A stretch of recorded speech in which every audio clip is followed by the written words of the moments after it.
يا تسفاي ثانك يو كمان الواتافتي اي قال ستمكرون قال زياده افلطوا بحري ناي سياسه فوت كلو كاخدي لا سلاز حسب كيمو كسقع كمز عينت مقلبات سي تكون خون قلت لي قبل كاي حسيبني رب زغونه دحن حراي اذا حطو خمزلاتا كمزلاتا زحطو زيا نامن عندنا قلعه ناب انا نقاش قلعه اسكي انا نقاش نزحطو بخمي ملسكا بولقخا كسع كمز تصبيخا دو نيركا كمزي درجه وردي سبزي 30 متى زنبر قال استقال سسب قال سمريحو زاتو سب سقع كمز درجه خبالاشو يكورد رأينا حزبنا هاجرن زي كونس رأينا طول سقع كمز درجه كخحد يزبل تسميت نيركادو بودنكا خم يقسب እንደገና ድብካ ولا تب አባላት ውድብካ ይኹኑ አብቱ ውድብኩም ሽዑ ዝተራኤ እንታይ ነይሩ ስንባደድዩ ካልእ ዲ ብኸመይ ክትገልጾ ትፈትል ሕጂ ብኸመይ ነዚ ጉዳይ ክትቋጸሩ ትፈትሉ ኣለኹም ቴንክ ዩ ኦኬ ጎተላ ስማዕ ለሆነ ንሰማዕ ሓደ ወር ኦኬ እንታይ ዝበሃል ሲ تزغبن قጫሲ አመقላ خلا ፈልጣንዲ ብዙሓት ንእስያስ ፈልጥዎ ካብ ጨርሻ ስሳታት ወይ ከዓ ፍር ኣብ መፋረቕ ናይ ስሳታት ብዝዕልልዎ ማሲቲ ተመክሮና እቲ ስሳት ኮና ብተቃልሲ ምናልባት ውን ብመጠኑ ትዕድመ ገላ ይፍቅደልካኒ ብዙሕ ዓሚቕ ኦኬ ኣውፅኣቶላ ሓውና ሰሙት يو ودي كلها እንደገና يا نقاش يا اوت سغاب بدمصنا اوكي دبس حاونا حيزواني ريمو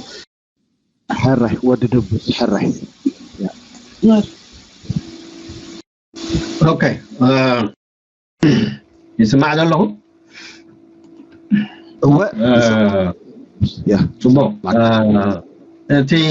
وتنا زعرب كاي حطو بزح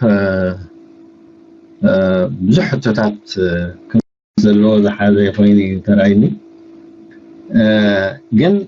اتا ترخبو مسترخبتي انتاي سمعت تسمعكا نزل معاي كم بزح تيوريس تسنع سلازنوركو بفلاي كا اب تسعان حدن اب زغبرو مغلصي ناي ودبات حشويه يلن زبل سلازنبره اب تبحريا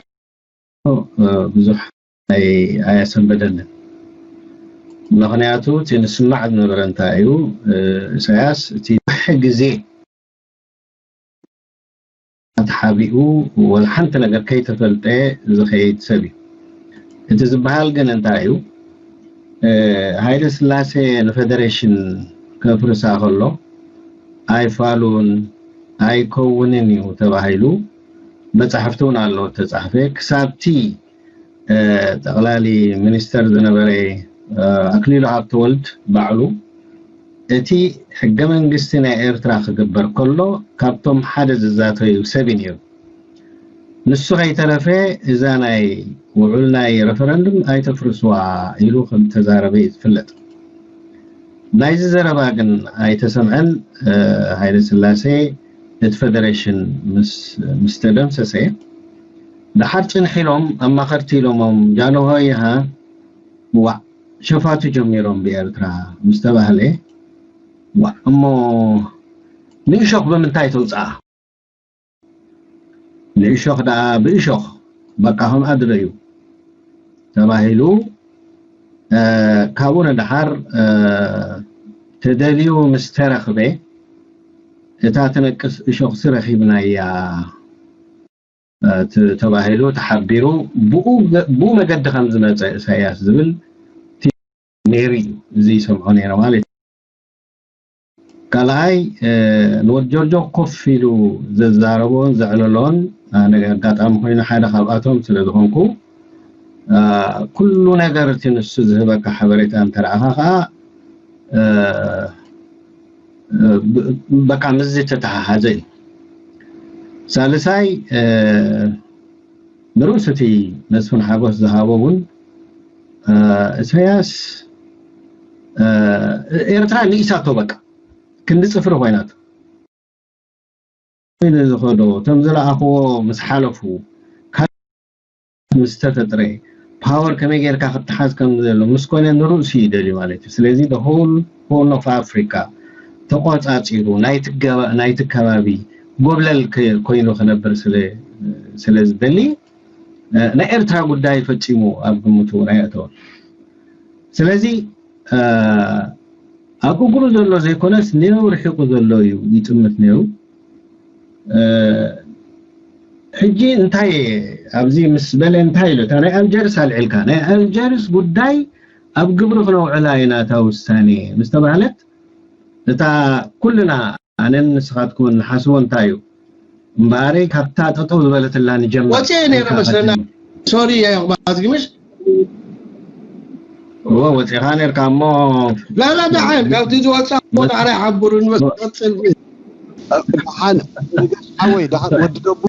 ودا نبخخ ملسي كلك خنا هو بس ابي بنجحنا على بقى ودو بس مسود اوكي ملسي ودو بس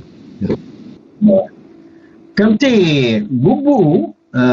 ناي الجرس وعل ويكا وساني نايتي بيت فردي او الوعى المستوى عليه كانت الله خاتي جمر شعونا بي خاتملس او ايو تملس ويكان بيئتهم كلهم نتاقل خاتملس ابزين ترى اخايو جن ناب سعوديان نقاتني تخيلوا سلام بزعما دوب مزراب كا سلام زي دل سبيو يلون قال يزو نس ما راحينا نس قايلو وسيغو فانت قايلو ارغاني مصالومو كم على دكتور ابي زي مسل قديفنا انت خناس يحقسي يلو مالتي كانه كاب ايرتراس حدا مهور لب زلو سو انت ساين ايرترا مالتي ስለዚህ በመሰረቱ አበተሐሳስቦ ዘነበረ ኣብ ኢትዮጵያ ናይቅድ ሕጂ ኣብ ዩቲዩብ ዝዛረበንስ ኒ ኢትዮጵያ ህንቋፀራ እንተኮና ፈሕፈሕ ክትብል ኣለዋ ዝብል ዘረባህ አንታይ ማለት እዩ ናይ ሕርቃን ወሲኹ እምበር ዓይኑ ኢትዮጵያ እዩ ስለዚህ እዚ ዝኹሉ ዝግበር ዝነበረ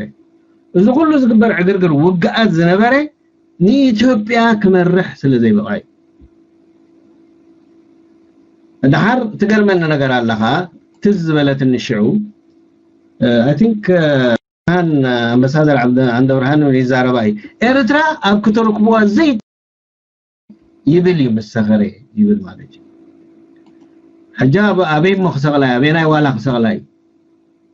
قبل زخل بقى تحوش على مس تاجم قبل كاخ نعم تزاريبو دبوب السودان كتفنش لاي نبراني حادي صنيحو أبلو تلول زبولكمنا أباص زلو أبلو تنداطرم أبلو تنداغل أبلو تسبل نسخه أول حزن نبر سب أي كوينو نمني حاتتكم زلو أيفلطن أمچرشا ግን እንታይ زي علمو ኢትዮጵያ ክትፍለይ ነበራን ደቡብ ሱዳን ክትፍለይ ነበራን ኤርትራውን አይ ነበራን ይሊ ዝነግረና ዘሎ ስለዚህ ንዓይ ከም ስምዒተይ እንድሕር ኮይኑ በቃ ምስተኩሉ ደሚርካ ደማሚርካ ንኤርትራ ከረክባ ምዃኑ ብቁልዕ ስለዘናዓቀና ፋሕፋሕ ስለዘበለና በሓባር ንኸይትካ እቲ ዘሎ ሕብረተሰብ አው ፍልሊና ተጠቂሙ ፋሕ እናበለና ይኸይድ ከም ዘሎ ከም መሳርሒ ስለዝጥቀመሉ እዚያ ሓንቲ ሓደጋ ከም ዝነበረት ንዓይ ተረዲእኒ ንሱን ወዲ ንሱን ከዓ ኣብ ግምት እቲና ንሕና ነቲ ንገብሮ ዘለና በሓባር ምስራሕ ድዩ ናይ ስምረት ጉዳይ ክንጥምት ኣለና ማለት እዩ እንተዘይኮነ ናይ ኢሳያስ ጥሙሕ ብንግሁ ኢትዮጵያ እምበር ኤርትራ ኣይኮነን ነይሩ ኤርትራ ንዑ ንእሽተያ ነይራ ስለዚ እዚ ኩሉ ውግእ ዘለዓለውን ሕጂ ብዙሓት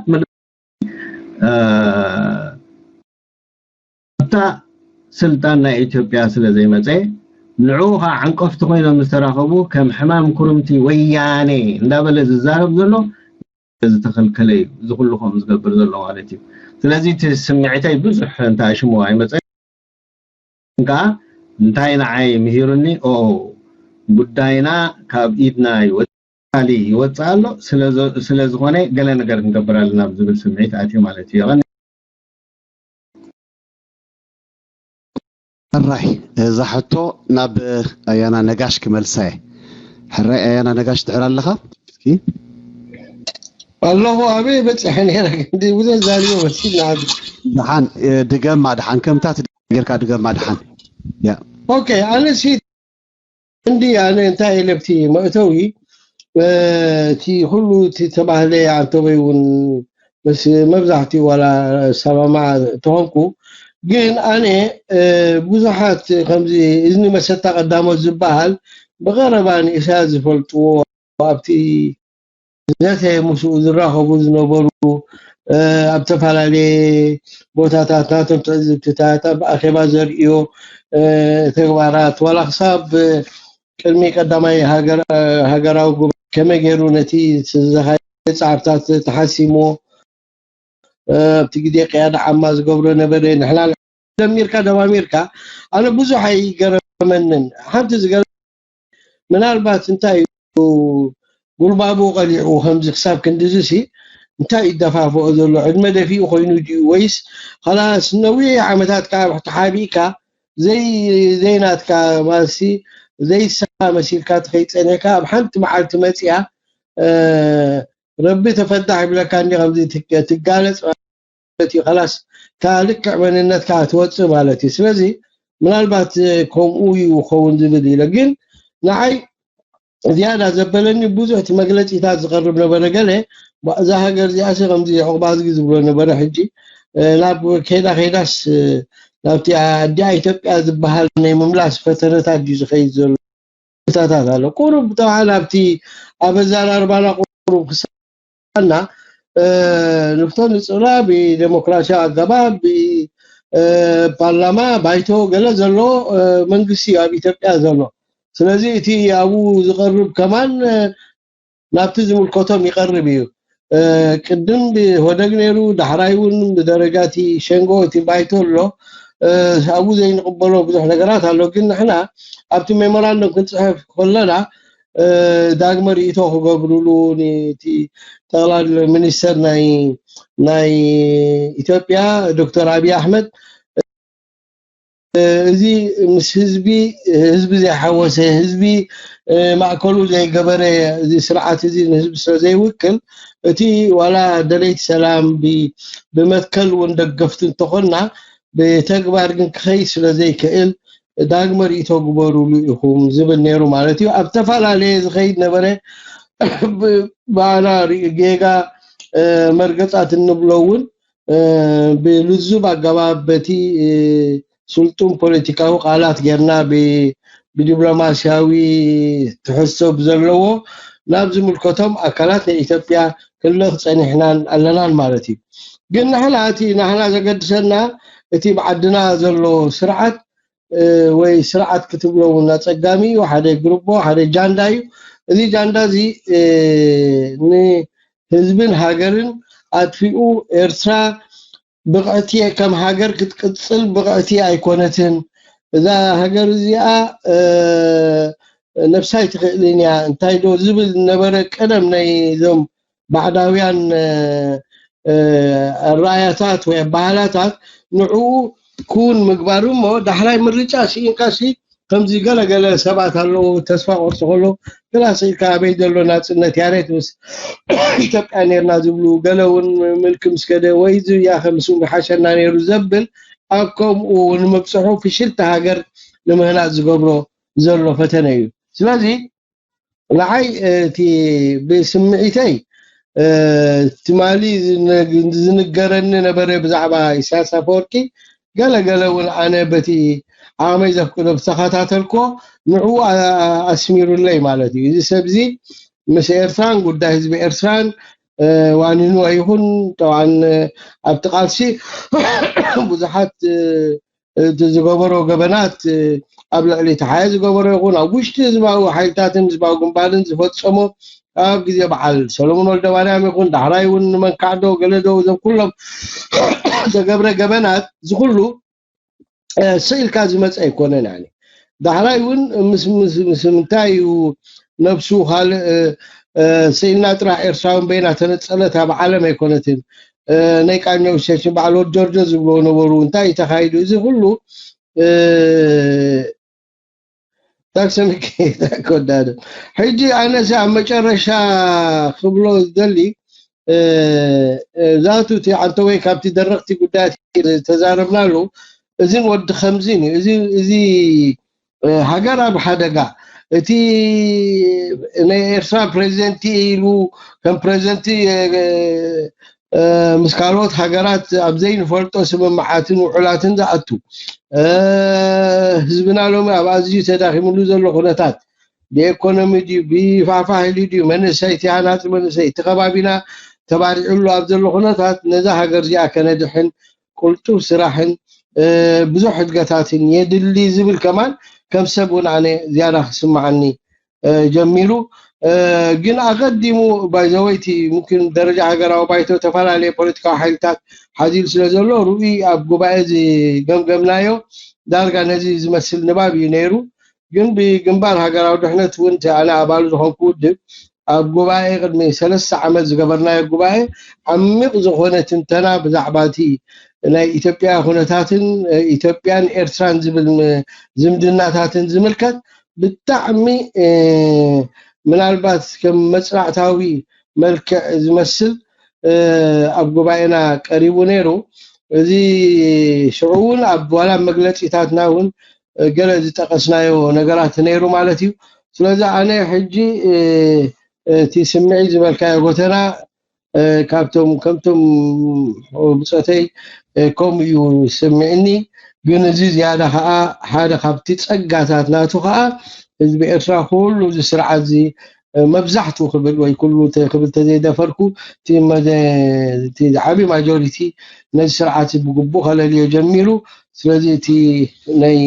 እምቢ ነዚ ስርዓት እዚ ናይ ኣክል ድምፂ ናይ ተፈላለየ ኣጋባብ ተጠርኒፍካ ነዚ ስርዓት እዚ ክቅይሮ ኣለና ዝብል ገለገለውን ተስፋታት ነይሮም ክንፅጉኖ ኢና ገለ ዝብል ነበሩ ከማን እዚኦም እውን ምስ ዝበሃል ዘረባታት ኣቢሎም ሕጂ ብኩሉ ኣጋባብ ነዚ ስርዓት እዚ ክንቅይሮ ኣለና ዝብል ሳይበፅሕና ስለዚ ወዲየ ኣለኹ ምናልባት ካልእ ዳሕራይ ተብሎ ንምለሶ ማለት ይረኒልና እስከ ብዛ ጉዳይ እዚኣ ሓውና ተስፋ ሚካኤል እንታይ ትብል ኣብዛ ዝኣልዒልናያ ዘሓቶ ብወገንካ ስኻኸ ውልቀ ሰብ ስምዕ ምሰበልካሲ الله نقالنا تصور رأسنا دوبل هم قاله ولا بس مبالغ أبينا قال نسنبد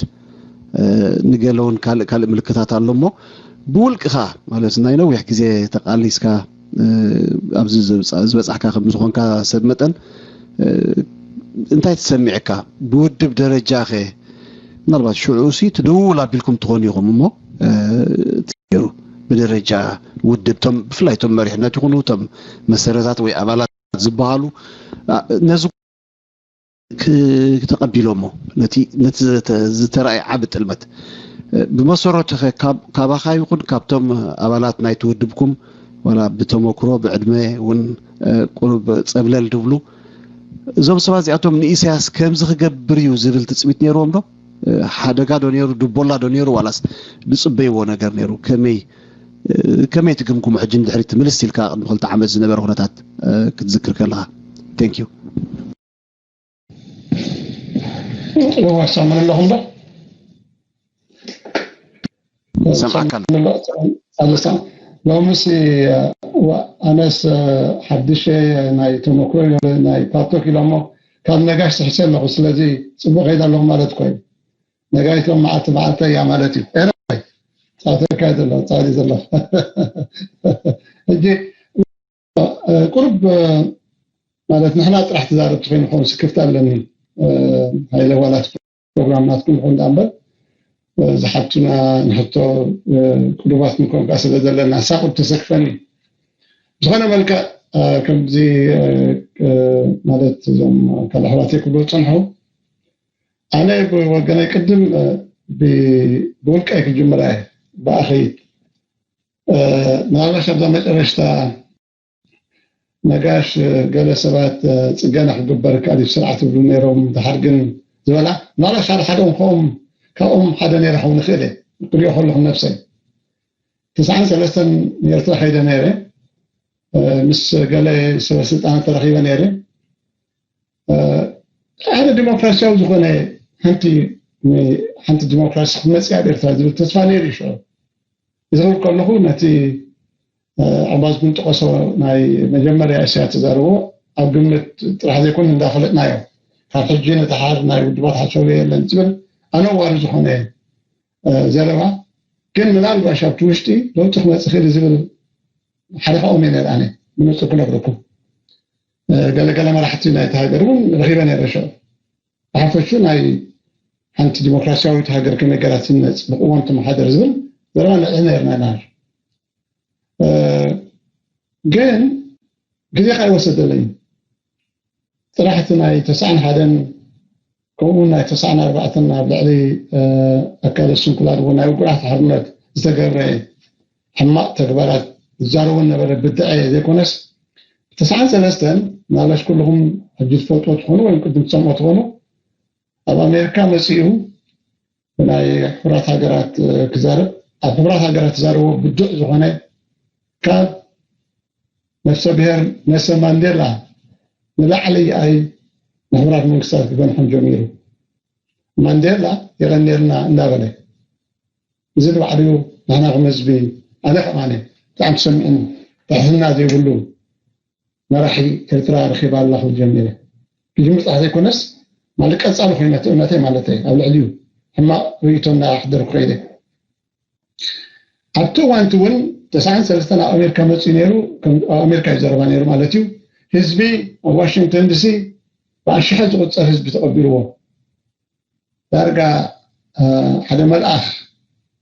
መፂኡ ክረከብ ሓደ ህዝቢ ዝሓልል መራሒ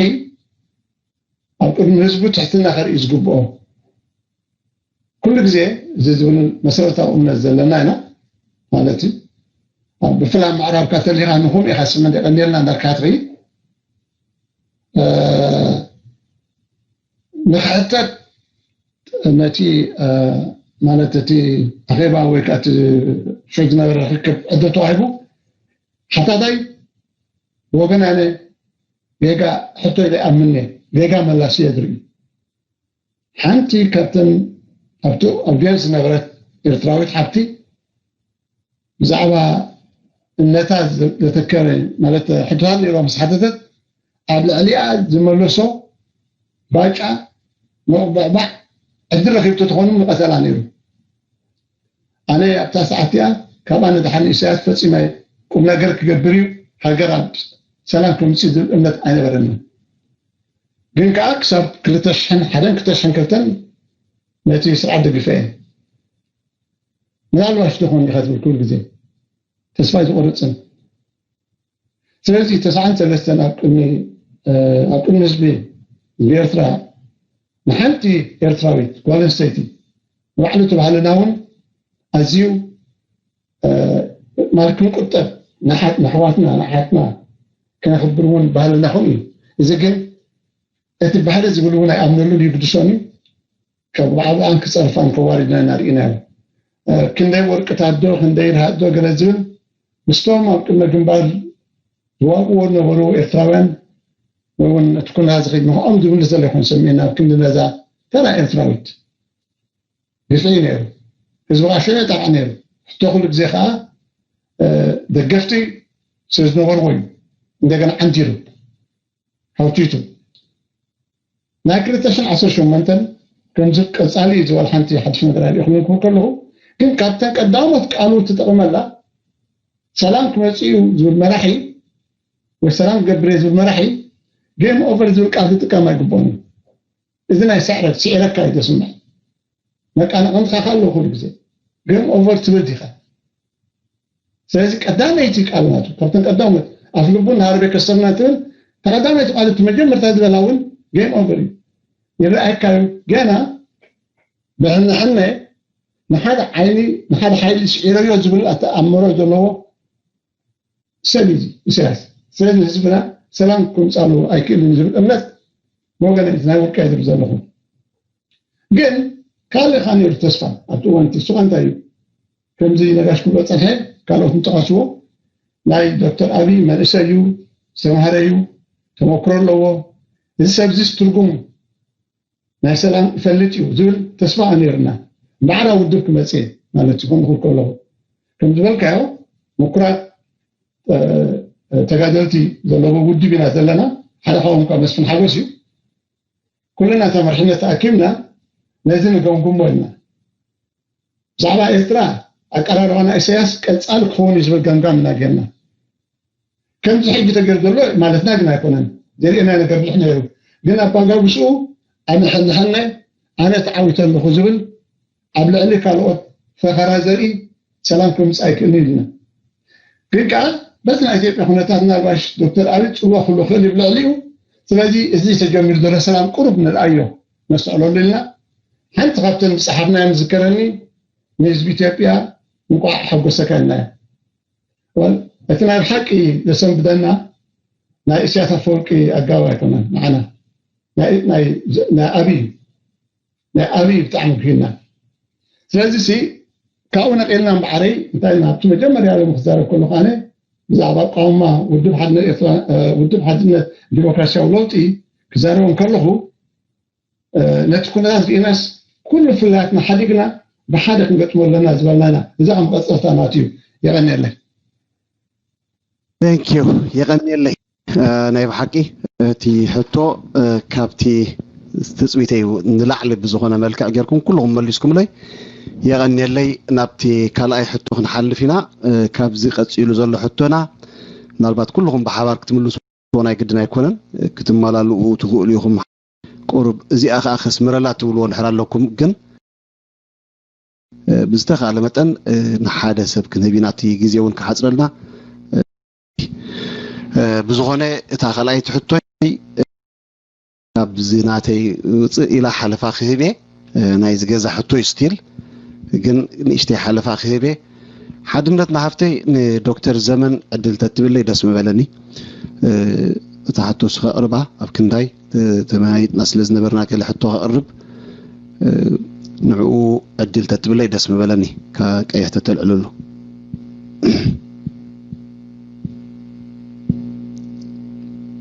Okay, thank you جزا كبارات هياتاتي كلهم دكتور موغوس يعقوبي يغني لنا أبالتوك متيقوم مسانا خزيتي مفكاركم كابل بيمسجن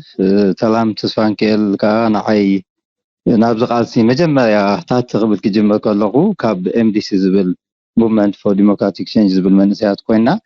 نابعال تسفانكيلنا تحويسنا بقبائق تشان شديشنا بتلان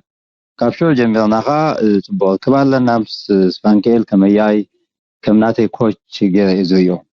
أبزغنا نفتح توتاتي خير أنتان كي حزاكم نتعدل كقبل بيمسكن حجي تقدميتي حتى انتيان من البات حمش تقوم كمودبات متيخم جن أبزغنا تكلوا صراحة كيتكلغا ما عندف understanding هاتو دادا تمام عندف understanding تن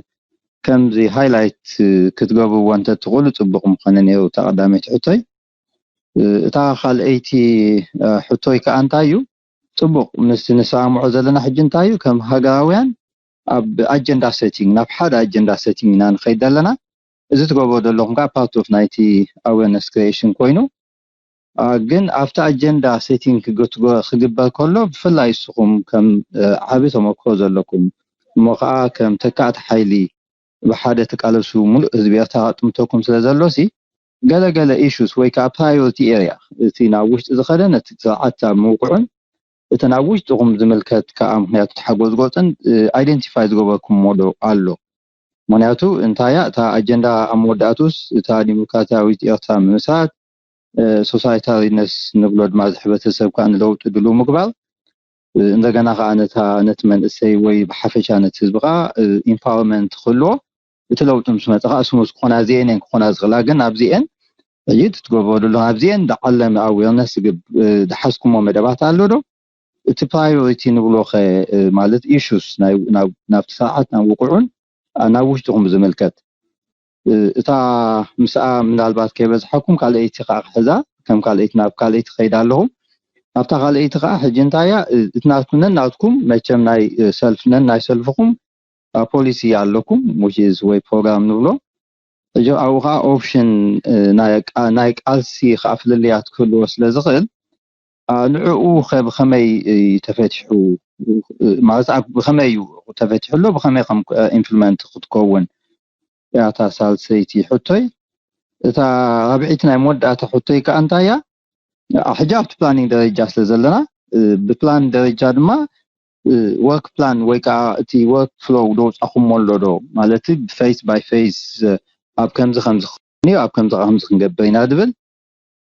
resources and budget الصح ومساحات كاللودو يغنى اللي نزاد اللي أبكمني كاب حق قبل بغاية كن thank you دكتور موغوس قدم موردك من كمل سلكا خاتدلي نو دحنا كلهم لازم الكتا قوم جيهم ولا مع بعض حتى سلوا انا بعض يوم خمس ايام نملهم قولي مش حاتته مثلا حرام مش حاجه له حد ينفذوا تليحزون ما كمالي حراي ومنبارنا بخاتكم كغدفاي ናይ ግድና ኣይኮነን ኣብዚ ገዛና ዘይተዳለኹም ሙሉ ነገር ሕቶታት እንተለውን ኣይተዳለናሉን እዚ ክንሓልፎ ኢና ክባል ይካኣል እዩ ናይ ግድና ኣይኮነን ኩሉ ዝተሓተ ክምለስ ኣለዎ ማለት ኣይኮነን ነቲ እዩ ዘይፈቅድ ኩነት እንድሕር ኮይኑ ዝሕጂ ዝሕተት ዘሎ ይኹን ብሕጂ ዝሕተት ማለት እዩ ምስ ሴኩሪቲን ምስ ገለ እንድትተኣሳሰር ሕቶ እንድሕር ኮይኑ ክትምልስዎ ግዴታ ኣይብልኩምን ክትሓልፍዎ ናይ ግድን እዩ ስለዚህ ናባኻትኩም ክትፋይ ተሓቶ ንኾነ ናባኻትኩም ክጅምር ክእል እዩ ኦኬ ኣና ክጅምረኩም ዶ ይሄ ብፆታ ኣና ክጅምረኩም ዶ ሕራይ ግርም ጀነራል ጽቡቅ ኦኬ ኣርባዕተ ሕቶታት መዝጊብ ዘለኹ ተምሸይት ምናልባት ትርሲዕ حريت مريض سنة قلنا ساتن مجمّر أنا تن حتوتات ريفايز كنجبرو دكتور مغرس يعقوب thank you أربعة تحنتي memorandum understanding highlighted تجبرو وجس كلا خاصتنا كام memorandum of understanding انتهينا روت فيديو عملتيو setting له مست agenda setting نتاتكم مست agenda priority area انتهينا رو اتبل نتبيع مالتيو نفس وقفكم ناي سلفي ناي جواب ناي قالسي لومو وتي اجواب قالسي اذا ابازي له كميهم فتحكم رابعاي تخاني اب نفس وقف مداي ورك بلانس الله دو زتقايده زبلاين مالتي زين اربعه نطوتات كتكوريمو منالبات 5 ساعات انتلا ويكملسا ويكابطتي كمالو اخو اليوم مالتي هذا تمام memorandum of understanding بزعبات النطبي لعلي memorandum of understanding كيدنا هنا تعنتبو زغلصنايا كطرح memorandum of understanding بيكونسي حبراوي agreement بتحنا هنا مالتي ስለዚህ memorandum of understanding በብግዚኡ ዝገበርናዮ ነይሩ በደረጃ ውድባትና ክንረኸብ ከለና ናብነት አሞንጎ ይሄ ባደለ ማለት ባይቶን አሞንጎ ሰደህን memorandum of understanding ነይሩ እዩ ማለት intention ዝገልጽ ናብ ሓደ ሓባራዊ ንኩልና ዝሐቁፍ ጽላል ንምብጻሕ ማለት ከምኡ ምስ ካልኦት ውድባት በብወገና እንዳግን ንገብሮ ነይሩ memorandum of understanding ማለት ናይ ምርድዳእ መዘክር ካብ ምርድዳእ መዘክር ግን ናብ ስምምዕ በጽሕና ማለት حجي تسمع ዝበፅሕናዮ ሃይላይት ክንገብሮ ዝጀመርና ከዓ ንስዮ አንቱ መጀመሪያ ሁሉም ጀም ብጣተይ ዝተቀስዎ ንሰኔን ማለት በሐፂሩ ንክንደግሞን ቀዳማይ ነገር ከመልና ተራኺብና እንታይ ተደራኸ ነጥብታት ርኢና ደራኸ ነጥብታት 4 ነጥብታት ዓበይ ተቀምጥና ከም ሰገርናየን ገሊጽና ካልኣይ ንኸይደግሞ በማለት ማለት እዩ እተን 4 ነጥብታት ከአታ ምልጋስ ምልካው ስርዓት ሉላውነት ኤርትራ ምህላው ካልኣይቲ ምልካው ስርዓት ዝኽተሎ ዘሎ ፍሉይ ፖሊሲታት ብምስዓር ናይ ህዝብ መሰላት ምህላው ሳልሳይ ከዓ ዞባውን አህጉራውን ውድድራት ዝፈጥሮም ሓይልታት ተራባይ ይባል ዞባውን አህጉራውን ውድድራት ዝፈጥሮም ሓደጋታት ምክልኻል ዝብላየን ማለት እዩ እዚአን ተንደረኽቲ ነጥብታትና ነይረን ኣብ ስምምዕ ከዓ በፂሕና ነን ማለት እዩ ካልኣይቲ ተዓላማ አረጋጊጽና ነታ ዓላማ ከመይ ገርና ግብር ነው ዓላ ከዓ አረጋጊጽና ማለት እዩ በታ ዝተሓተ ደረጃ ክንጅምራለና በደረጃ ምውሃድ ኢልና ማለት እዩ እጂ ካብ ሜሞራንዱም ኦፍ አንደርስታንዲንግ ከም አገርና ሰጊርና ያ ማለት እዩ ነፍስ ምምዒና በፂሕና ያ ማለት እዩ ሰጊራ አጀንዳ ሴቲንግ ክንብልን ከለና ሃኒ ፕራዮሪቲ ኤሪያስ ናትና ወሲልና ማለት እዩ ክልተ ኢልና ማለት እዩ ክልተ እዚ አኼባ ክሕዘን ዘለዎ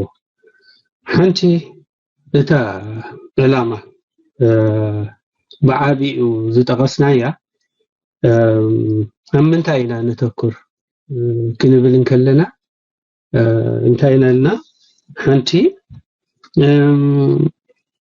يسر عزخن القصون دلنا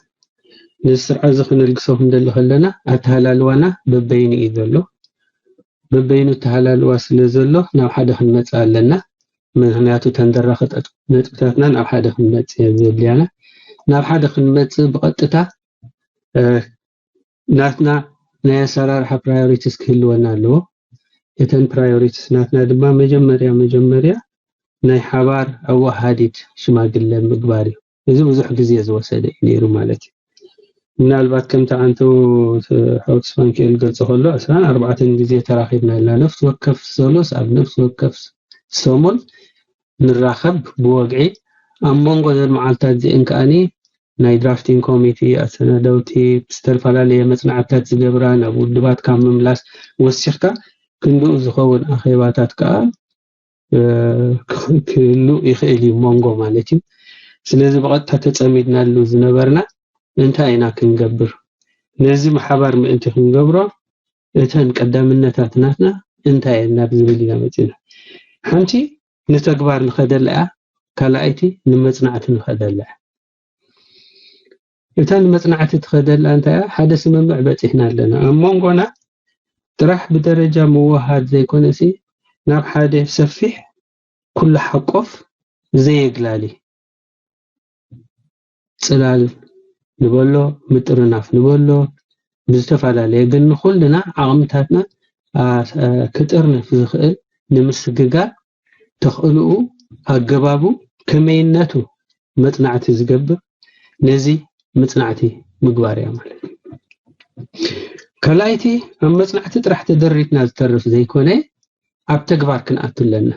ኢልና ማለት ኣብ ተግባር ክንኣቱ ኣለና ንወል በብወገንና نخيد نامنت بدرجة ناي قدام منقصاص ناي دبلوماسياو منقصاص بب من قدنا كنكيد علنا كنكيد صنيحنا مالتي ግን حباراوي ኤርትራዊ ድምጽ حباراوي ናይ ደለይቲ ፍትሒ ናይ ደንበ ተቃውሞ ድምጽ ናይዞም ኩልና ከባቢ 35 እንደኾን ውድባታት ዘለና እሞኻ በብ መንገድና እንخدو ዘለና حيلنا طرنفنا بحنساب كنكيد يدلينا اب استفالالي ابتن قدامنتات حجي زلوانا مدايات سلسته كساب 6 بصحنا نيرنا مالتي كنبصح ونخل نخون ግን እተን حجي بهصص قدامنتات زلين ዲፕሎማሲያዊ መዳይ ملعال ወይ ህዝባዊ መዳይ ሳልሳይ ከዓ ሚዲያ ኢን ኢልና مالتي ምክንያቱ ኣብዚ እንታይ ይሕግዘና ቋንቋና ሓደ ንገብሮ ማለት ዝተዋሃደ ንገብሮ ኣሰራርሓና ሓደ ንገብሮ ብዛ መዳይ እዚኣ ማለት ኣብ ካልእ መዳይ ክንከይድ ንኽእሎ ነገር ኣሎ ዘልዓልናዮ ግን ኣብቲ ፕራዮሪቲ ሳልሳይ ደረጃ ካልኣይ ደረጃ ወዘተ እንዳበልና ሒዝናያ ዘለና ኣሎ ማለት እዩ ከም ኣድላይነቱ እንዳቆምናዮ ንኸይድ ብሓይሊ ዕማማት ጌርና ክንሰርሕና እዚ ሓይሊ ዕማማት እዚ ነቲ ኩሉ ዓቕምታት ናይ ዝኩሉ ሰልፍታትና ብሓንሳብ ዝጥርንፍ እዩ ማለት እዩ ብቋንቋ ሓደ ንገብሮ ሰለስቲኡ ቋንቋታት ብግብሪ ከም ነውዕሎ ንገብር እንግሊዝኛ ዓረብኛ ትግርኛ ማለት እዩ ኣብ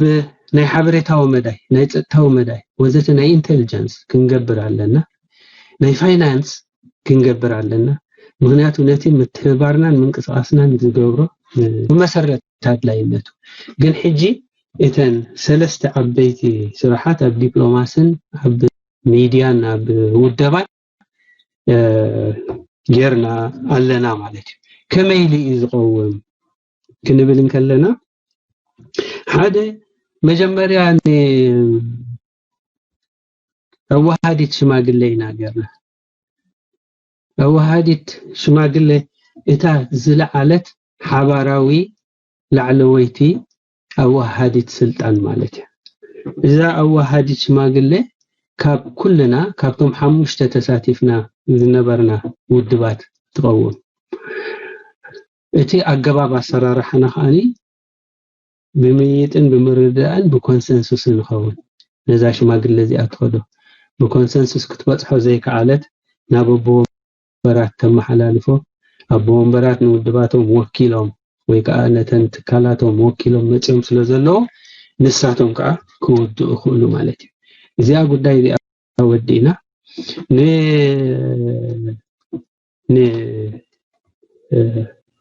ኣብ ግብሪ ንመውዓሉ ድማ ብግብሪ ትሰርሕ ዘላ ክትከውን እያ ምናልባት ኣብ ዝመፅእ መድረኽ ሕድሪ ጀጋዱና ንባዕሉ ብደረጃ ኣቦ ወንበራት ጥራሕ ዘይኮነ ከምቲ ኣንተዎ ጠቂስዎ ዝነበረ ሓውና ጎተና ነታ ኣዋሃዲት ሽማግሌ ናይ መደብ እንተገይሩ ዝያዳ ብዝርዝር ናይ ኣሰራርሓ ክትገብር እውን ትኽእል እያ ሓደ ነገር ክንገብር ከለና እቲ መስመር ናይ ኦርጋናይዜሽን ከመይ ይሕሎ ርኢዳ ማለት እዩ እቲ ላይን ኦፍ ሪሌሽንሽፕ ብሓንሳብ ከመይ ጌርና ንገብሮ ኢልና ርኢና ኢና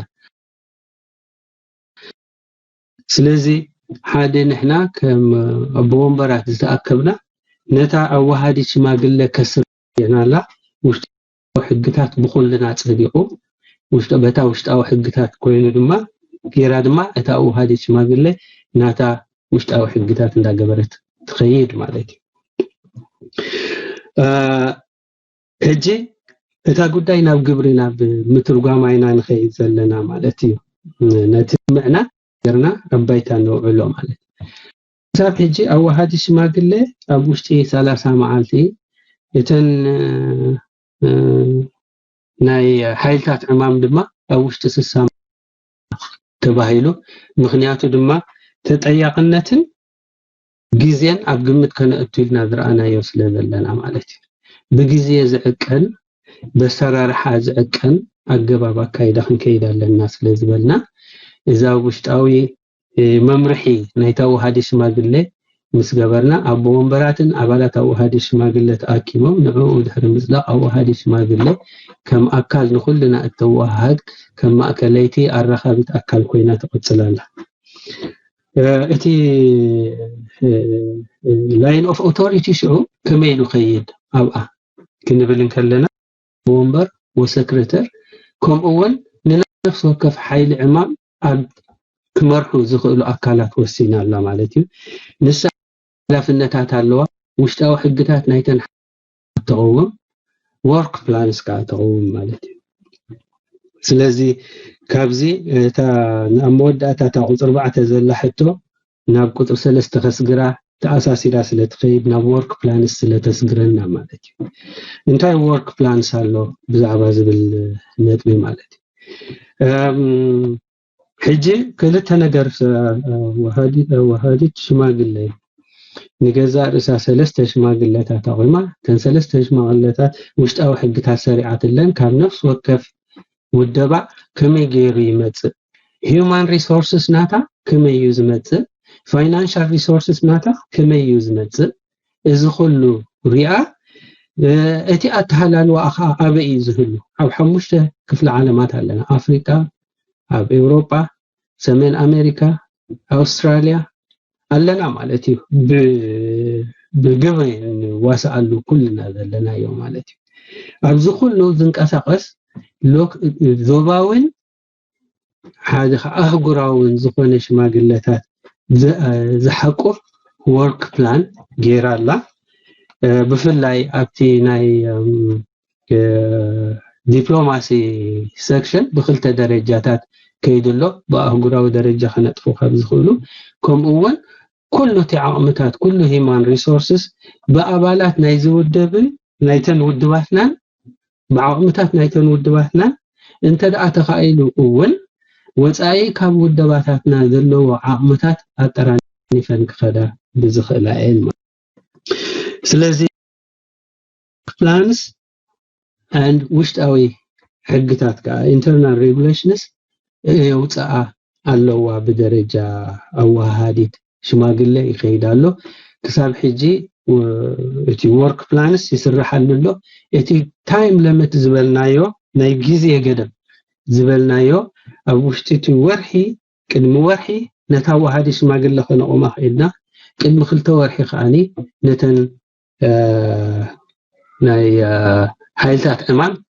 ከቆሙወን ኪሎም ኣለዉ ማለት እዩ ከመይ ኸውን እቲ ላይን ኦፍ ኦቶሪቲ ኣብ መንጎ ዋሃዲ ሽማግለን ኣብ መንጎተን ወንበራትን ብዝብልካ እቲ ወተን ውድባት ዝረኸበሉ ብዋሃዲ ሽማግለ ሓደ ስሩዕ ኣተሃላልዋ ናይ ወንበራት ዝበሃል የብልናን ግን ከማ ወንበራት ከም ናይ ዘተ መካየዱ መወከሲ ኣካል ናይ ዝኹሉ ኣብ ወንበራት እዩ ኣብ ወንበራት ድማ ንሕና ንገዛ እርስና ኣብ ውሽጥና ዘማእከል ባእታ ወስኬርና ወሲና ኣለና ነዚ ምንቅስቃሳትና ከም ኣብ ወንበራት ዘማእከል ብእብራይ ክኸውን ናይ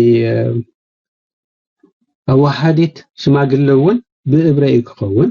6 ወርሒ ዕድመ ክህልዎ እዩ ኣብዚ ግዜ እዚ ንቦምበራት ከማእከለና መዲብናዮ ዘለና ሓው ተስፋን ከኤል ዮሐንስ እዩ ንኣዋሃዲት ሽማግለ ድማ ከማእከሎም መዲቦሞ ዘለዉ ዶክተር መሐመድ በሽር እዩ ማለት ስለዚ ብሰባት ናይ ምውሳን በተንትካላት ናይ ሙቋም ብፕራዮሪቲ ኤሪያ ናይ ምንቅስቃሳት ናይ ምውሳንን ኣብን ምውሳን work plans ብዛዕባ ዝምልከት ከዓ ድሮ ጀሚሩ ኣብ መስርሕ ዘሎ ኮይኑ ዝርዝር work plans ኣብዚ ግዜ እዚ ኣብ ውሽጢ 6 ወርሒ ኣብ ውሽጢ 4 ወርሒ ኣብ ውሽጢ ዓመት እንታይ ከነሳላስል እንታይ ከነሳልጥና ብዝብል work plan ክኸይድ መደብ ገይሩ ዝስራሐሉ ዘሎ እዩ ብፍላይ ኣብተን ሰለስተ ኤሪያ ኣብተን ዝመጻ ዘለዋ ኤሪያ ድማ በብግዚኡ እንዳቆማን በባድላይነቱ እንዳ ተሰርሐለንን ክኸይድ እዩ ማለት እዩ ኣብታ ናይ ረብዓይቲ ሕቶ ማለት ቁጥር 3 ዝነበረት 4 ዝገበርኩዋ ናይ ሰልፍታትኩም ኣተሃላልዋን ኣቀላልሳን ከመይ እዩ ንሕና ዝረኣናዮ ነጥብታት ኣሎ ማለት እዩ ክልተ ሰነዳት ኢና ኣቆምና ሓደ ዝበልናዮ እቲ ካብ ሜሞራንደም ኦፍ አንደርስታንዲንግ ሰጊሩ ናብ አግሪመንት ማለት ናብ ኢምፕሊሜንቴሽን ብሓባር ክኸይድ ዝኽእል ስምምዕ ዝተበጽሐ ኣለና ንህዝቢ ዝዘርጋሕናዮ ከምኡውን ፖለቲካል ሪዞሉሽንስ እንብሎ ኣሎ ፖለቲካዊ ውሳኔታት ኣለና ንኹልና በራእያ ክጠምረና ዝኽኣለ ወይ ንኹልና ዝጠርምቅ ኣተሓሳስባና ከቀራርብ ዝኽኣለ እንብሎ ከም ፖለቲካዊ ውሳኔታት እንፈልጠሉ እዚ ፖለቲካዊ ውሳኔታት እዚ ዳርጋ ትሽዓተ ነጥብታት ዘለዎ በዓል 9 ነጥቢ ፖለቲካዊ ስምምዕ ማለት እዩ ኣምንታይ የተኩር ምክንያቱ ኣብዚ እንድሕር ሓደ ረኣያ ሃልዩና ዳርጋ እተን ኣዋሃዲ ሽማግለና ንዓታተን ከም ፖለቲካዊ መምርሒ ክኾነ ንኽእል እዩ ሓደ እቲ ኢሰብኣዊ ተግባራት ኣብ ውሽጢ ኤርትራ ዘሎ እዩ ማለት እዩ ናይ ምልካዊ ስርዓት ኢሰብኣዊ ተግባራት ኣረኣያና ከመይ ንሕና ንፍትሐን ንግዝኣት ሕግን ንቃለስ ፖለቲካዊ ሓይልታት ኤርትራ ድማ ብመላእና ነቲ ኣስካሕካሒ ዝኾነ ተግባራት ንምንጭ ኾነ ንምኽንያታቱ ንብሙሉ ብትርኽም ንኹንኖ ዝገልጽን ኣሰራርሓና ካብዚ ኩነኔ ዝኸም ዝብገስን ንርኢ ኢሰብኣዊ ተግባራት ኣብ ኤርትራ ቅቡል ኣይኮነን ኢና ንብል ተኻላይ ዓባይ ነጥቢ ልዕላውነት ኤርትራ ምክልኻልያ ብዙሕ ተዛሪብና ኣለና ኣብኣ ተን ፖለቲካዊ ሓይልታት ኤርትራ ፈተነ ከም ዘሎ ሓደጋ ከም ዘሎ ክንዛረበሉ ፀኒሕና ኢና ነዚ ኣብ ግምት እቲና ነዚና የለና ነዚ ምክልኻል ናይ ኩልና ሓላፍነት ያልና ዘለና ሳልሰይቲ ብዛዕባ ስደተኛታት እዮም ሓያሎ ካብ ህዝብና ኣብ ስደት ዝነብር ህዝቢ እዩ እዚ ኩሉ ስደተኛታት ብፍላይ ኣብ ከባቢና ኣብ ኢትዮጵያ ኣብ ኤርትራ ከምኡ ናብ የመን ዘሎ ስደተኛታት ንሕና ከመይ ጌርና ኢና ምስኡ ንሰርሕ ከም ናይ ሓባር ፖለቲካዊ ሓይልታት ዝብል ሪኢና ናይ ሓባር ፖለቲካዊ መርገጽ ወሲድና ዘለና ኢና ታራባዓይቲ ነጥቢ ምድንፋዕ ቃልሲ ናይ ህዝብና እያ ትብል ህዝብና ኣብ ቃልሲ ኣሎ ነዚ ንኽነደንፍዖ እንታይ ኢና ክንገብር ዘለና ብዛዕባ ዝብል ነጥቢ ድማ ናትና መደባት ሰሪዕና ኣብ ስምምዕ በፂሕና ዘለና ኢና ካልእ ነጥቢ ብዛዕባ ሰራዊት ሓይልታት ምክልኻል ኤርትራ ሓደ ፖለቲካዊ ውሳኔ ወሲድና ኣለና መን እዩ ሓይልታት ምክልኻል ኤርትራ ንባዕሉ ከም ዝጨጨቆነ ከም ዝፈልጦ ንባዕሉ አንጻር ስርዓት ተጠው ክብል ከም ዘለዎ ከም እንፈልጦ እሞ ብፀዋዒት ዝተሐወሶ ኢልና ኣቕሪብና ዘለና ማለት እዩ ሻድሻይ ዝምድናውና ምስ ዞባውን ኣህጉራውን ሓይልታት ብዝምልከት እዩ ኣንተ ውዑ ባዝጊ ጥቡቅ ገይሩ የቕርቦ ነይሩ ዳርጋቲ ነጥቢ ኣብ ኤርትራ ብመሰረት ህላዊኣ ኣብ ዝገማግም ቀይሕ ባሕሪ ብመሰረት ተደላይነታ ኣትኩሮ ዝግበረላ ወይ ናይ መቃለሲ ባይታ ትግበር ትፍተን ዘላ ዓዲ ስለ ዝኾነ ንሕና ዝምድናታትና ምስ ረብሓታትና ምስተኣሳሰረ ክኸውን ተሰማሚዕና ኣሎ ከም ዘለና እዩ ሻውዓይ ጉዳይ ዶብ ኤርትራን ኢትዮጵያን ብዝምልከት እዩ ነዚ ጉዳይ ዶብ ኤርትራን ኢትዮጵያን ብዝምልከት ብንጹር ኩልና ብዝተሰማማዕናሉ መንገዲ ከመይ ከም እንሪኦ ኣህጉራዊ ኮሚሽን ዶብ እንታይ ከም ዝበለ ናይ ህዝቢ ድሌታት ኣብ ከባቢ ዘሎ እንታይ ከም ዝኾነ ስለዚ ብግብሪ ናይ መውዓሉን ጉዳይ ናይ ህዝቢ ረብሓታት ብዛዕባ ምሕላውን ኣና ማለት እዩ ድሕሪኡ ናይ ፀጥታዊ ሕቶ እዩ ማለት እዩ እቲ ናይ ፀጥታዊ ሕቶ ሓሊፍናዮ ዘለና ብናይ ኢንተሊጀንስ ሕቶ እዩ ነቲ ናይ ኣገባብ ቃልስና ብዝርኢ እውን ቁልቢ ምልሶ ንብል ናይ ሓባር ምልካዊ ስርዓት ኤርትራ ዝጥቀመሉ ናይ ሓይሊ ናይ ኣብ ውሽጢ ካሰሪኽኳ ምእታው ናይ ምፍራስ ፈተነታት ንምምካት ብሓደ ሸነኽ ንሕና ምስ ሲቪል ሶሳይቲ ኦርጋናይዜሽንስ ምስ ህዝብና ምስ ናይ ኣህጉራዊ ሓይልታት ወዘተ ኩሉ ብዘለና ምንጭታት ኣኪብና ነፍስና ናይ ምክልኻልን ነዚ ስርዓት እዚ ናይ ምስዓሩን መደብ ወሲድና ኣለና ማለት እዩ ኣብ መወዳእታ ጥዕና ናይ ህዝብና ምሕላው ተታሻዓይቲ ነጥቢ ማለት እዩ ብዛዕባ ሕማም ኮሮና ቫይረስን ህዝብና ክኽተሎ ብዛዕባ ዘለዎ ስጉምታትን ከቲምና ኣለና ስለዚ እንታይ ኢና እቲ ወርክ ፕላንስ and ናይ ፕራዮሪቲ ኤሪያስ ዝተባሃለ ኣብዚ መዳያት እዚ ብስፍሓት ዳርጋ ተገሊጹ ተንክልተ ሰነዳት ዘርጊሕናየን ዘለና ኢና ተሓንቲ ታስምምዕ ሰነድ ስምምዕያ ተሓንቲ ታ ፖለቲካዊ ውሳኔታት እያ ተዘርጊሓ ዘላ ማለት እዩ ኣብ መወዳእታ ርግጽ እዩ ኣገባብ ናይ ቃልሲ ብዝምልከት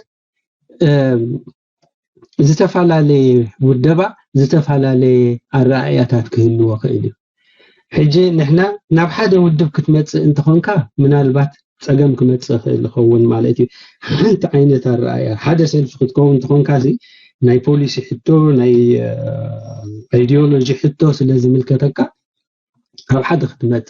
ንሕና ዝተፈላለየ ውድባት ብምዋሓድ ንሰርሕ ዘለና ከድና ንጽላል ምግባር ወይ ከዓ ጥርናፈ ንበሎ ወይ ዝተፈላለየ ካልእ ስም ንሃቦ ንዝተፈላለየ ፖለቲካዊ ኤንቲቲስ ብሓባር ኣስሚሩ ከቃልስ ዝኽእል ሓደ ዓይነት ኦርጋናይዜሽን ናይ ምግባር መደብ እዩ ሕጂ ኣብ መጽናዕቲ ዘሎ ጉዳይ ስለ ዝኾነ ኩሉ ሰልፊ በብናቱ ርእይቶ ክህሉ ንሓቢርና ንክንሰርሕ ነዚ ጌርናዮ ዘለና ንክንገብር ዝጽግመና ኣይኮነን እዩ ስለዚ በቲ ዝፈላለየና ኣብ ክንዲ ንርኢ በቲ ዘቀራርበና ኢና ንርኢ ክሳብ ክንደይ ንፈላለየ ኣብዚ አንድ ሕርተ ዘይተሰማሚዕናስ ብሓንሳባይ ንሰርሕን ኣብ ዘብል ኩነታት የለናን ኢና ኢልና ማለት እዩ ስለዚ ነፍስ ወከፍ ቃልሲ ነፍስ ወከፍ ሰልፊ ወይ ነፍስ ወከፍ ውድብ ወይ ነፍስ ወከፍ ጥርናፈ ናቱ ራእያ ናቱ ኣተሓሳስባ ክህልዎ ይኽእል እዩ ግን ብሓባር ኮይና ክንቃለስ ዝኽልክለና ዝዕንቅጸና ዋላ ሓንቲ ኣይረኸብናን ነቲ ዝኾነ ይኹን ውድብ ዘለዎ ርእይቶ ከነኽብረሉ ግን ብሓንሳብ ክንቃለስ ኣብቲ ክንቃለሰሉ ንኽእል ድማ ከም ንኽእል ኣረጋጊፅና ኢና ሓሊፍናያ ዘለና ብዝርዝር እውን ኣይተዛረብናለን እዚ ነጥብ እዚ ምክንያቱ ነናትና እቲ እንራኸቦ ዘለና ብዙሓት ውድባት ናብ ሓደ ክመጻ ከለዋ ኣብ ኣገባብ ኣሰራርሓን ኣገባብ ኣካይደን ናይ ቃል ኣገባብ ቃልሲ እምንተን ዝተፈላለየ ክህልወን ርዱእ ስለ ዝኾነ ነዚ ዝተፈላለየ ርእይቶታት ኣቀራሪብካ ኣብ ሓደ መኣዲ ከም ዝዋሳእ ንምግባር እዩ ነይሩ ብኡ ከዓ ይኸይድ ኣሎ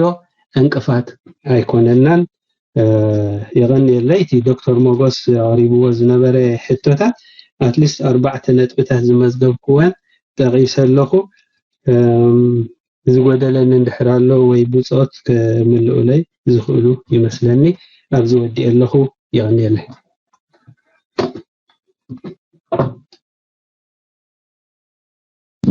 Thank you ተስፋይ እስኪ እዚኣ ክምልስ ወይ ገለ ክምልእ ዝደሊ ኣለና እዩ ኣብዛ ሕቶ እዚኣ ምስቲ ዘሎ ግዜ እውን I think ተስፋይ ጽቡቅ ገይሩ ዝመለሳ ኮይን ትሰሚዕኒ ግን ተደሊና ግን ድሓን ዝኾነ ሓድነትና ሰማዕክ ደሎ ጥዒምኒ ኦኬ حراي دحان نابتي زغصل حتو نحلف هنا انا بوغني كلت حتو لواني كاو اي ثينك بزحات صبينا لو مسلني بزحات كاب ابالاتكم كونو خو اليوم حغوسم زغلصو ديوم ولا حتوتات زقربو ديوم اب حدري جاغنا بالتو كومون اب حدري جاغنا فيسبوك كونكم نزنايلو معلتي بروجرامنا تكاتلو زلهم كاب 4 كاب 5 استفلاليا ودبات أبو منبراتن لعلوات حلفتن مسانا اللو نزنايلو معالتي نالبات هاجرنا أبتركبول دلا درجة حدنت ناي كلها ناي إرتراويان بعبيو جن كاو بزي في اللغة حدنت ناي كلن ودباتنا برقص نزلنا يتسلام وان كساجرنان كحلفنان وحس سلازخوننا ጽቡቅ ዜና ሒዞምልና ጽቡቅ ቃል እንዳስምዑና የምሱይለው ማለት እዩ ብርግጽ ንሕናውን ንዓኻትኩም ዘለና ዓጸፋ ክብሪ አይ ቲንክ በዛ አጋጣሚ ዝህ ነርኢኩም ንኽእለሉ መዓልቲ ምርካብና ይሕጉሰና እዩ እሞ እቲ ስጋ ሕጂ ንሪኦ ዘለና እቲ ውህደትኩም ጥራይ ዘይኮነ ናይ ብሓቂ ኣብዚ ዝሓለፈ 2 ወርሒ 3 ወርሒ ዝረኣናይ ዓብ ነገር እንተሎ ኤርትራውያን አያታትና ናይ ፖለቲካ ብቕዓት ከም ዘለኩም ድበርሃልና ሰዓት እዩ ዘሎ ናይ ብሓቂ ብቀዳማይ ያና መስፍን ዝሃቦ ሰለስተ ክፋል መግለጺ አይ ቲንክ ኤርትራ ዓይነት ናይ ፖለቲካ ትሕዝቶ ዘለዎ ሃገር ኣይኮነትን ሃፍታም ምዃና ብዓቅሚ ሰባ እዞም ተቃለስታ ነዚ ዘለና እዋን ከተሳግሩና ብቕዓት ዘለኩም ክእለት ዘለኩም ዓቅሚ ዘለኩም ምዃንኩም حجون نمزنا لنا المعلت نايب حقي إرترا عدلينيا كاب زلنا يخاخن وصينا جس شجر حلفاي حدا معلتي نزي تاريخ كنا على المعلت مزيو وانا نابتا تغصل حتوي المحلاف عن توي انت حيتكم نيره دحريو استسمعكم كمين يري لحيتكم ህዝብና ልክዕቲ ዝርአዮ ቁጥዐ ርኢኹሞ ይኹም ኣዝዩ ልዑል ቁጥዐ እዩ ኣርእዩ ጥራይቶም ደለይቲ ፍትሒ ዘይኮነ ኢንፋክት ብዙሓት እውን ነቲ ስርዓት ካብ ዝድግፉ ዝነበሩ ሰባት ነዚ ክሰምዕዎ ብእዝኖም ዝሰምዕዎ ነገር ከኣምኑ ስለ ዘይከኣሉ ቁልጡፍ ውሳኔ ወሲዶም ተቃዊሞም ብኡ መልክዕ ከዓ ይኣክል ዝበሃል ዓብዪ ናይ መንእሰያትን ናይ ኩሉ ሃገራውን ምንቅስቃስ ተላዒሉ ኣብ ውሽጢ ሃገር እውን ፈንቅል ዝበሃል ተላዒሉ ነዚ ከም ውድባት ናይ ፖለቲካ ክትከታተልዎ ፀኒሕኩም ከም ትኾኑ ኣፀቢቀ ዝኣምን ብርግፅ ንሃገር ኩሉ ኣብ ውሽጢ ሃገርን ኣብ ደገን ዝኸይድ ዘሎ ትከታተሉ ካብ ኣለኹም እቲ ዝኸይድ ዘሎ ምንቅስቃስን ቁጥዐን ናይ ህዝቢ ኣይ ቲንክ ትዕቅንዎን ትመዝንዎን ከም ዘለኹም ይኣምን ብወገንኩም ኩነታት ቃልስና ካብቲ ናይ ፖለቲካውያን ውድባት ወፃኢ ኣብ ህዝቢ ከመይ ኣሎ ኢልኩም ትሓስቡ ናቱ ኣሉታውን ጎነታት ብኸመይ ትግምግምዎ ኣብ መጻእኸ ብኸመይ ዘለዎ ትብሉ ምናልባት ኣብዚ ሕጂ ምሕስያ ዘይብሉ ጽቡቕ ጌርኩም ሓባር ዝኾነ መልእኽቲ ክትመሓላለፍ ዝደሊ እንዳተሓፋፈርካ ኣይኮነን እንተ ደኣ ብግቡእ ክንሕዞ ዘይክኢልና ዝቃልሲ ክንዕወቱን ኣይንኽእልን ኢና እስኻትኩም ማዕረኽ ብዙሕ ተለዓሉ ህዝቢ ብግቡእ እቲ እስኻትኩም ትህብዎ መምርሒ ይኹን ባዕሉ ካብ ነፍሱ ዘንቅሎ መምርሒ ክኽተል እንተ ደኣ ደይክኢሉ ዓው ስለ ዝበልና ጥራይ ምልኪ ኣይፈርስን እዩ ሃገርና ካብ ሓደጋ ኣይክትድሕን እያ ስለዚ ኣብዚ ዓብ ለውጢ ተራእዩ ኣብ ቃልሲ ግን ከዓ ማዕረኡ ድማ ገለገለ ጉድለታት ክህሉ ከም ዝኽእልካ ርግፀኛ እየ ሶ ነቲ ለውጥታት ብኸመይ ተቐቢልኩሞ ብኸመይ መዚንኩሞ ነዚ ዝረኣዩ ጉድለትከ ብኸመይ ትርእይዎ ኣለኹም እንታይ ጉድለት ኣለውና ኣብ ቀጻሊ እዚ ኣሪምና ሓደ ስጡም ዝኾነ ቃልሲ ውሕስነት ዘለዎ ቃልሲ ኣብ ገለ ከሰጋግረና ዝኽእል ቃልሲ ንምቅላስከ እንታይ ዝጎደለና ነገር ኣሎ እንታይ ክንገብር ግባአና ትብሉ እስከ ምናልባት በዛ ሕጂ እንድሕር ክጅምር ኮይነ እስከ ብሓውና ተስፋ ሚካኤል ክጅምር እሞ ድሓር ቀጽል ኢኻ ብድሕሪኡ ተስፋ ሚካኤል ብድሕሪኡ እውን ወዲ ደቡስ ከምኡ ከዓ መጨረሻኻ ኣያና ተስፋይ ደቂቃ እስከ ከምዚኣ እንዳገበርና ንመልሳ ሕፅር ኣቢልና ድሓን እቲ መሲ መስትያት መውን ኩኑሎ መዓልቲ ናይ እዚ ዝኸይድ ዘሎ ናይ ህዝብና ኩለንተናዊ ዓይነት ተቃውሞን ድልየትን ንፍትሒ ከም መስትያት ኮንኩም እስከርእዩና Thank you. نعم همسلا نعتذر كان نايلة هكا عندي هو ما آخر جبريل اللي دحرنا ب ناش مباحث هكا أتي كنت أقول تحمسا إن عدم كان لها شو يكون زقبو انت لا الحمد لله خلينا صديقنا نحن نحن على كنا شبوك يكون اذا حد زلو كنا تاع بخمين ريو انتايو اتي او انت قلناتو وتعالوا شنخات كنتايو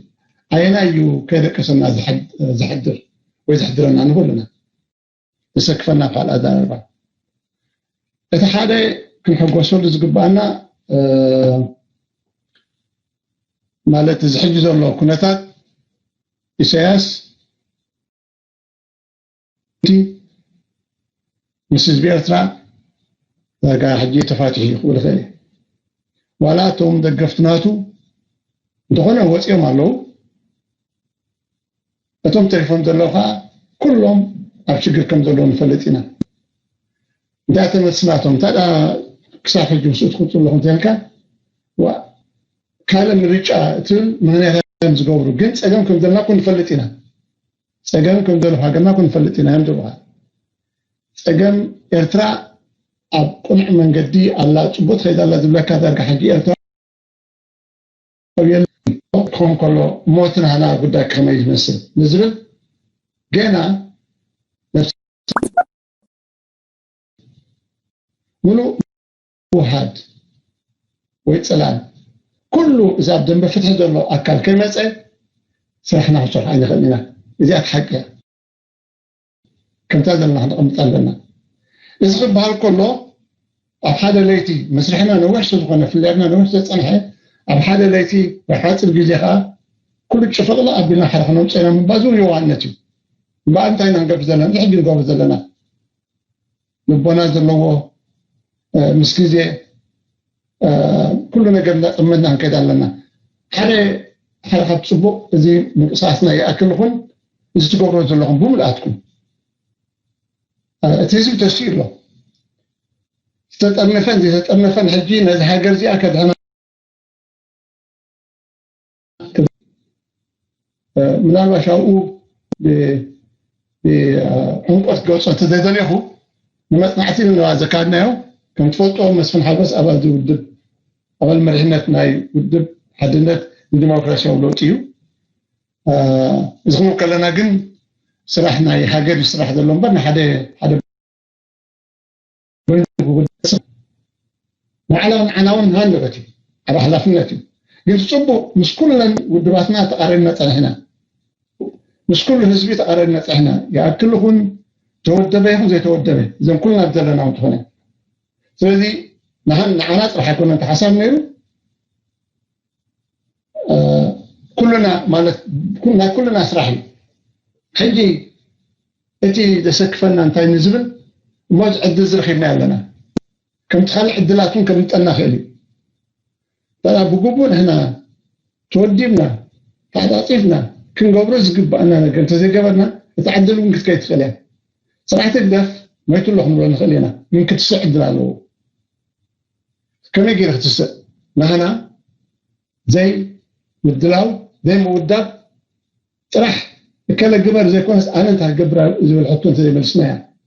كلكم ابدل لكم اذا حيفوتكم من يكون تفوتوا تقولوا ندخلوا من اسي بفلايت من اسي اذا جمروا زلوا قاسي ناتي لازاسن تسكيمو طرحنا زي مودبات ويا بقلم مسكان ويقع ابو اسات حنتو غزي تعليفو السو حاله صقلكم صالنا خيلو تعدلتي هاتهم تناتله انت عباي ادرهنا لنا حج زي مستير يكونت انت نقبل انت نسرح على قداي زي متينا زين زغبر دلهم اي كلنا نصابلنا هم ግን حزنا دلنا بقلبت بجنزب ودبا انت زكتينا يو اذا عندكم تنخدي زي اتاتك اتسوطنا كالاي كنتاي اللهم نسي اللهم نسي أزيكم نزي نسرعة زي إذا كهوكم حنصابنا حوان كتتفوا ذلكم دلهم تذلكم دلهم نفلتنا إذا حساب زي أبوتم كله كن أبحثير جزء كنود أين هم نصاعد بين الأنينا ونياتو نحنا تقومتي كلنا أبداً بتفتح ذلنا فحدين قلنا كن قاطر زي خلنا كرا لنا كنا ذاتنا كوابين حوالي له أحهم تفوتوا لهم كنا إثيوبيا كمان له احنا نفلنا كنا السودان كمان له تنتقل الحاجة رازية كنا هاتن كمان اتعدلنا يبايت أسيالوجي حتى كلنا هم مستنغلنا بمعرفة بالخيلة كاو أوش هاجر إذن أي لبدا كوفيد 19 مو العالم الحالة والشبكة وانتلو ግን ህዝቢ ኤርትራ ግን ተዓጻጻፊ ፀገም ይኮን ዘሎ መስርዓት ጽቡቕ ዕድል ይወሎ ሃገር ተለክታ ዘላ ዓጾቦ ኣብ ኤርትራ ኣቶን ክባል ትኾነ ግን ናይ ግዜ ሕቶይ ከም ዘለዎ ቀረብ ዝባል የለን ስራ ቤታት ብጥሜት ተወዲያ ዘላ ኩለና ንርድኦ እዩ ህዝብና እንታይ ይብላለን ንፈልጥ ኢና ዋላም ብሓፈሻ ዓዊሎም ተዘይወየ ግን ኣብ ስድራ ቤታት ንሪኦ ዘለና ፀገም ኣሎ ካብ ሃገር ቀሊል ብዝኾነ መልክዕ ሓበሬታ ክትረክብ ይፀግመካ እዩ ምክንያቱ ኩሉ ለኪቱ ወይ ዘሎ ሓደ ትረክብ ኢኻ ግን ከም ፅድል ኣይኮነን እምበኣር እንታይ ማለት እየ ኣብ ውሽጢ ሃገር ዘሎ ኩነታት ብግቡእኻ ክንመዝኖ ክንበቃ ኣለና ብግቡእ ክንመዝኖ ክንበቃ ኣለና ቃልሲ ኣብ ውሽጢ ናብ ደገ ብሓንሰብ ተዋሂዱ ይኸይ ዝግብኦ ንኣብነት ኣብ ገለ እዋን ኩል ሚእቲ ለውጢ ውሽጢ ይመፅእ ዝብል እምነት ፀኒሕና እዩ ወን እቲ ለውጢ እቲ ሃገርና እዩ ዝመፅእ ግን ኣብ ውሽጢ ዘሎ ህዝቢ ጥራሕ ኣይኮነን ለውጢ ከምፅእ ሕጂ እቲ ዝበዝሐ መንእሰይ እቲ ኣካል ክሰርሕ ዝኽእል ንስኹም ኢኹም ኣብ ደገኹም ዘለኹም ስለዚህ በሁለት ይሰራ ሕጂ እትዕድል ለنا حاسي ክንጥቀመሉ ለنا ማለት ነው ክንጥቀመሉ ለنا ስለዚህ نحن ተወደመት አውማ ዘለና አምነ ከልስና ዘለና ነገዲ كان حد جميرنا دلنا اتنهر أن الله ግን ካ ሓደ ተዛሊ ዘሎ መስሕና ቀሪና ኮይኑ ስማዕኩም ጋር ይብሉ መስና ሓድነት ይብልና ወይ መስና ሓንሳ ከም ስራሕ ንባዕሉ እዛ ሓደ ስጉምትን ቅድም ግን ከነማሎ ዝግባና ነገር ብዙሕ ኣሎ በእና ክንቆም በዘይ ንኽእል እንታይ ነው ባል እዚ ኣነ ንሓትኩም ቻሌንጅ ወይ ብድሆ ህወኩም ኣለኹ ነዞም ዘለኹም ብፍላይ ዝተወደኩም የዛር ዘለኹ ባይዘወይ ካል ኣይኮነን ብዘይ ምናልባሽን ካብ ዘይምርዳእ ክኸውን ይኽእል ግን ኮ ማለት ኣይኮነን እዚ ከንታይ እዩ እቲ ቃልሲ ስኻትኩም ጥራሕትኩም ዘለኹም በር ንስኹም ክትምረቐሉ ንስኹም ትረግምሉ ዝብል ግዜ ክኾን ኣይግብኦን እዩ እዛ ጉዳይ ናይ ኩልና ጉዳይ ሃይለ ከይደቀስና ንሓደ እንተኣ ኮይኑ ከይተሓልፈና ዝዓደ እዚኣ ከይተምብጠና إذا حزنا ذلنا ما قد يكر قبلنا الحزة شط معنا أزبال مسلانيريو نقدر كيدا لنا نحن تدالينا لنا نبي كلنا كأزيادة من الدلاوات راح أقول هيكونن نعو قبل ما تسخن بتقولنا يتم قبل زقب أنا بكل حاجة سكر كلا الله حتى زقب حتى دالنا كنمرس وين كنمرس لنا تحسب ترجسنا العلامة حسب كنوت أتوقعنا نسرع تزي كسرو ممكن ما أجلسنا حزباوي منجستي سلطان حزبنا نودهم لك على نامو يعني لك اسكي نابيا نغاش يا مسلني سميلوغناي انا تصفى ميكائيل ثانك يو نغاش ابزيا اسكي غودلتنا رينا مالنا افلطنا ناي بحق وسان مدرخي حجي توم راحتنان توم تختلتنان يدن غوانتن كوينان كيد زخلنا حدا ملاغبو خنفطر انديت دلدلو حجي تملاغبوتي كنفطرو اندحر كوينو ابي دلو تغدلت انتاي كنكبر غبانا يتحطو ስለዚህ እስኪ አያ ነጋሽ እንተለኻ ሊኻ ግን ወድ ዶቡስ ክትቅጽል ይኻ ማለት እዩ سمع له نسمعك اوكي ثانك يو هذا قلت انتاي وسيل كانس بزوح ذاك المجلس سلتوابو حالتي نحن بنويع عواتات تقالسنا لندينا زباوي من نعاب كله قال ስለዚህ ببسرات بحقوس بطعم بفسو حسينا نقبله مالتي ግን كل ጊዜ ከምነይ ህዛው ምንቅስቃስ ሁሉ ስለዝኾነ አውሽቱን ገለገለ ጉድለታት ገለ ተሪዮታት ነይሩ ናብነት እዚን ዓመታት ከቃለት ጸንሐ ፖለቲካዊ ሓይልታትን አባላቱን ከምዚ ሓንቲ ዘይገበሩ ጌርካ መቅራብ ከምዚ ተቃልሲ ስኢልካ በስ ግዜ ምትፋእ ከም ዝነበረ ሕጂ ናይ በሓቂ ፍሳይ መጪ ገለ ዝብል ገለገለ ቃላት ዘይተደላይ ዝኾነ ይስማዕ ነይሩ ግን ሕጂ ምስቲ ሓቅታት ተራጺሙ ዳርጋ ሃዲኡሎ ካልኣይ ነገሩን እቲ አቀባብላ ነቲ ፖለቲካዊ ሓይልታት ውን is the positive ስለዝነበረ ባውንታስ ስለዝረአዮ ቶም አባላቱ ካብ ተፈላለየ ኩሉናት ዓለም ዘለዎ አካላት ነቲ ህዝባዊ ናዕቢ ኮይኖም ጉባኣቶም ምኽሮም ተመክሮም ክገልጹ ስለጀመሩ ስለዚህ እዚ ሁሉ ተደማሚሩ ነቲ መንፈስ محايشوي مالتي دحنا لكل الصعو زي بلنا كمتي ابتي بوليتيكا حيتاتنا زلو ابتي نهزبي غاب بزعابه سلكتات نيتي سرعات كا بتاع محيالي مالتي دحنا انتي يوم تي سرعات زلوكم لخا يوم كساي كونو تفتنو لخا مالتي كمزي هذا يهود ودي يهود انت اصلي مش شدش قد يسجد يقولوا حموش يكون شدش قد يا ده امن انت حجي بتوم ساعتهم زلوكم كعال السبب كوينهم انت بهال زي بهال يا ديرا لوم كيدا لنا لوم نعتقل لنا يوم دغمات بوليتيكا حيلتات يوم قال لنا دابلو مچم شو تحتي ازيد حرج خونا قدايتي وتشو مالتي خقالا مچم تي تمكرو حجاز ስለዝኾነ ብዙሕ ዕድል ይረኽቡን ግን ከዓ ደቂሶም ኣይከሓድሉ ምክንያቱ ባህርያት ናይ ኩሎም ምልካያ ስለዝኾነ ኣዝዩ ቶም ሃገራውያን እቲ ሓቀኛ ፈትሒ እቲ ዴሞክራሲያዊ ለውጢ ከሰባህሉሎም ኣብ ልዕሊ ውልቀ ሰባት ኣብ ልዕሊ ጉጅለታት ኣብ ልዕሊ ሓደ ገላት ኣብ ልዕሊ ክሳይ እንዳ መቸም እንዳ ሳላዚ ሶሻል ሚዲያ ሕጂ ብላይካ ትዛረበሉ ስለዝኾነ እንታይ ሽሙ ዝኾነ ኮይኑ እዚ እቲ ሓደ ካብቲ ጉዳይ ግን ኣነ እንታይ ዝብል እቲ ከዓውቶ ዝኽእል ንኸም أمور على ما زرعنا عندنا هزباونا عبلو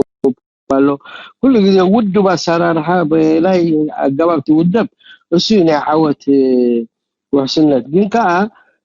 كم منتي فتحي منتي ديمقراطية ولوتين قال زلنا نما لا نتخاخا زي كنا تحادى يتكون تحادى يوصو زي كونه لنا أنا عامتات إندات مالا أنا نقدمي في السجون كم نخيل تبل منفس جات حزنا حادة بالعلت حادة وديت حادة بالعلت حادة سلمة حادة بالعلت حادة قبل التنت كاري أي كفتني سلازي أنا مثلا إتي ذكرنا نحنا بدرجة زين من الشوتا تجبرنا راخباتات سوزحات جمنا هزبان من قصاصات وكا لا يأكل من قصاصات كم وزع مسلو صبغ منفس الله دعنا يقول عبتنا يأكل جواب عبتنا هزبان من قصاص زلو خان بزح عبي تمكرو زلون تقال السيبون الله قائم أبو سلزي ترى حجي منشات راح من قصاص كمان يكون بزح تمكرو نويح بقالتي جام تأبر كتوز نبرم سوات سلزلو بدون حقازي كوني نحنا توادرتي كنا تمالالاتي إلى دول دي يا أخي العدلية ومجرشاتي عودت بكلمين له صباح نقو نريو شعوتي بفلايتي بوليتيكاوي حيلتات أبزا ودبات تقول طبعا قرب كلكم تقولوا دلينا أنا ودبوا كده كل أبزا لهم صراحة قالوا بايتو حد سلالي إسراء ودبات راح تدخل الوسيلة زخوني كلام كنا ودبات نبوري يكونون حجي إسراء ودبات يلو بوليتيكا حيل زخوني ግን هنا ፖለቲካዊ ሓይልታት ክንብሎ ዝመረጥና ብቆሚና ትባይተውን ብጥርንፉهم ዚ ሓደ ፖለቲካዊ ሓይል እዩ ቶም ካልኦቱን ከም ፖለቲካዊ ሓይልታት ስለዝኾኑ ስለዚ ኣብ መንጎናን ኣብ መንጎ ህዝቢ መላዓልን መላላ ስለዝኾና ተኸባቢርና ምንት ፍትሒ እንገብሮ ሰዋፅኦ ዓበ ኸውን እዩ ኣብዚ ባጋ ከም በዓል ኤርትራ እዚ ሓድር ጀጋኑና ዓበ ግደ ንምቅርራብ ከም ዚ መንፈስ ሒዝኩሞ ዘለኹም ከም እንዳገበርካ ተኸይዱ ትሰብ دك حدا حزبي دك حدا هاجر سلازخنا كل جديد دليت لوطي قان تغم كل على سلازخنا بحبات على سيده خلني لي جو يا ناتيجه بايتو يا ذكرانيرني حراي ثانك يو يا غني لي سلازعرب كانون مو اسكي ود دبوس اسمع له تي بطنا زحتت كاي حتو بطعمي أقداش حتوي زي يأكل زبل من كسر أسهل له أو وطعي أبدقون لالو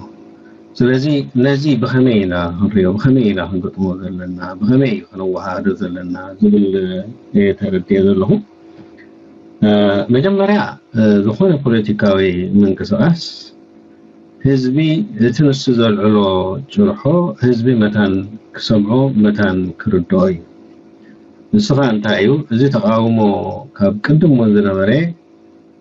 كم تعنتوي نقاش تقولو تسقوين غجا سمعو الآخر فلتا سرعات كاب بحجي ناي ودبات حشوية يلو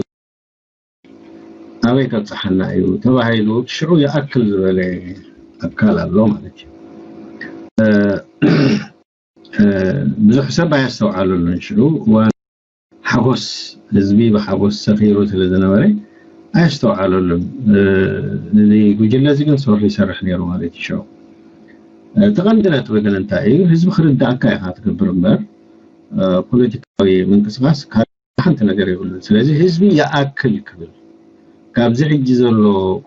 ክቅየራሉ መቅያር እንደለና ክብልቲ መሰረታዊ ቃልሲ ናይ ሓደ ፖለቲካዊ ምክሳት ስለዚህ ናይ ያአክል ሕቶታት ከአ በበመድረኹ በብግዚኡ ተራእዮም ተራእዮም نحن استوعلنا له من ويكا بزح اي سحابنا دان واللمبر زون كلهم بب مدرخو كاب تسعان حدا لنجو كا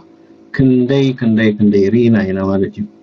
مجرشا ግን ጉልጽ ዝኾነ በጉልጽ አኔ ሳያስ እዚኤ ምስበላይ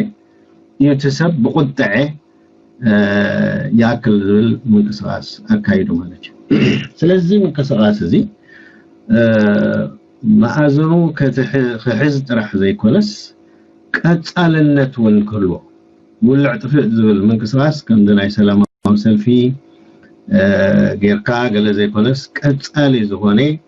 ናይ ህዝባዊ ተሳትፎ ምልዓል ጥራሕ ዘይኮነስ ነቲ ፖለቲካዊ ምንቅስቃስ የካይድ ኣለኹ ኢሉ صباح ንጎሆ ለውጥ መጽኡ ኣብ ኤርትራ ተራ ክጻወት ዝኽእል ምስ تفضل ዘለካ ማለት ህዝቢ የምሳኻ ከይድ ዘሎ ስለዚህ ነታ መሰረታዊት ነጥቢ ህግደፍ ብዝተፈላለየ መገዲ ብድኽመታት ውን ነይሩና ናይተን ውድባት ሕጂ ነሳ ውደባ ኣይድልንዩ ኣብ ዝብል መንፈስ ኣብ ሰብ ከም ዝሓድር ገይሩ ካብ ውድባት ሕማቃትየን ኣብ ምንታይ ተሳጊሩ ውድ ኣብ ምባል በጽሕማ ስለዚህ ህዝቢ ንኸይውደብ ቀንዲ ስርሑናት እዩ ማለት እዩ ስለዚህ ተሕጽረት ትረአ ዘላ ከምቲ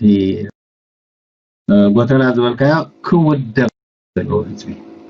ዘይተወደበ ሓንቲ ነገር ክገብር ኣይክእልን ምውዳብ ማለት ካኻል ኣይኮነን ሓደ ሰብ እኮ ሓንቲ ነገር ክሰርሕ ስለዘይክእል ሓደ ውድብ ሰሪሑ ሓደ 2 3 4 እንዳበለ ሰብ እንዳ ኣኻኽ ሓይልታቶም ምን ዓቕሞን ጠራኒፉ ከም ሓደ ውድብ ኮይኑ ንኽኸይድ ስለዚህ ውደባ እትብል كم آلوتا زي كونس كم آونتا وسيدنا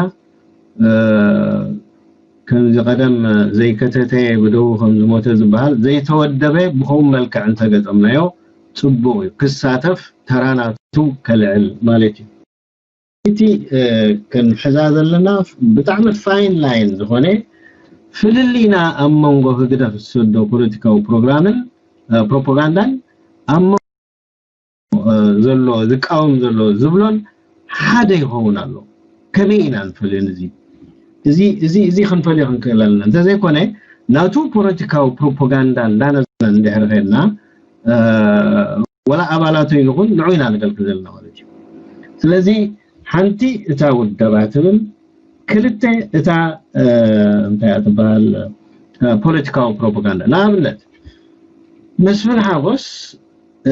ኢንተርቪው ገይሩ ካብ ይጸላእ የለና በኤርትራ ወላ ወያነ ኮሙ አይኮነን ኣብ ዝበለሉ ግዜ አስተውዕሉሉ ናይቲ መንእሰይ ናይቲ ህዝቢ አራአያ ሕጂ እዚ خاله خادي ይሉ ማለት እዩ እዛ ዘረባ እዚኣ ንርሳ ናይ ደቂ ሰባት አተሓሳስባ ቅየር ከም ዘሎ ዝገበረት ያ ስለዚህ እንታይና ክንብል ዘለና ማለት እዩ ህግደፍ ዘዘል ዓሎ ጭርሖ እንዳልዓልና ክንከይድ ገጋዩ ንህግደፍና ንብድሆ ዘለና ህግደፍ እንታይ ዘይገብር መስጎረቤትና ሁሉ ግዜ ከባሰና መስጎረቤት ከባሰና ጥራህ አይኮነን አቡውን መንሰያትና እንዳወደየ ተወዳደርተይ ክኾኑ ይኹኑ ዮም ዝብሎም ሰባቱም ዝተፈላለ ወንጀላ እንደቀተለهم ጽኒሑ ተመሊስና the same thing ንኸይን ምንታይ ስለዚህ ተዓባይ ጌጋ አነ ዝብለን ዘን ክልተ ነጥብ ዜን ክንእርማን እሞ ቁኑዕ መገደና ከንሕዝ ዝብል ታሽሙለን አንቶይ ተስፋንከል ወሳብል ዋነሩ ዝኾነ ይኹን ለውጢ ካብ ውሽጢ ዝመጽእ እዚ ይርዳና ማንም ሰብ ዝፈልጦ ዝኾነ ሶሳይቲ